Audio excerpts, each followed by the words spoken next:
Ini bukan film, ini nyata. Sindikat pencuri aftur di Deli Serdang telah beraksi sejak 2022, menyedot bahan bakar pesawat langsung dari pipa bawah laut tanpa ketahuan selama 2 tahun. Bagaimana mungkin ini bisa terjadi? Mereka menyelam di laut melubangi pipa, memasang selang khusus, lalu menyedot aftur ke tangki di darat, dan ini bukan kerjaan amatir, ini sindikat profesional. Aksi ini akhirnya terbongkar oleh tim F1QR TNI AL. 3 pelaku tertangkap, AR, IW, dan H.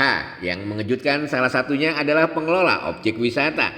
Wisatawan tidak sadar di balik keindahan pantai ada bisnis gelap yang berjalan. Di lokasi penyimpanan, petugas menyimpan 29 tangki besar dan 2 drum berisi total 30.000 liter aftur. Satu kali operasi saja sudah mencapai ratusan juta rupiah kerugian. Jika sudah berlangsung sejak tahun 2022, totalnya bisa miliaran.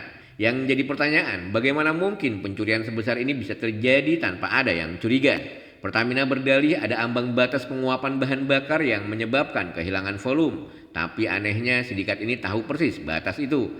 Kebetulan atau ada yang membocorkan informasi? Selain itu, kemana aftur curian ini pergi? Aftur bukan bahan bakar sembarangan, hanya digunakan untuk pesawat. Apakah ada maskapai atau industri tertentu yang terlibat? Kehilangan aftur dalam jumlah besar bukan hanya soal kerugian finansial, tapi juga keamanan penerbangan. Jika maskapai tak sadar menggunakan aftur ilegal yang kualitasnya sudah terkontaminasi, resiko kecelakaan bisa meningkat. Kita butuh langkah tegas, pemasangan sensor kebocoran dan kamera bawah laut, audit transparan serta penegakan hukum tanpa kompromi. Sindikat ini harus diusut sampai ke akarnya. Lalu menurut kalian mungkinkah ada orang dalam yang terlibat? Bagikan pendapat kalian di kolom komentar. Jangan lupa like, share, dan subscribe.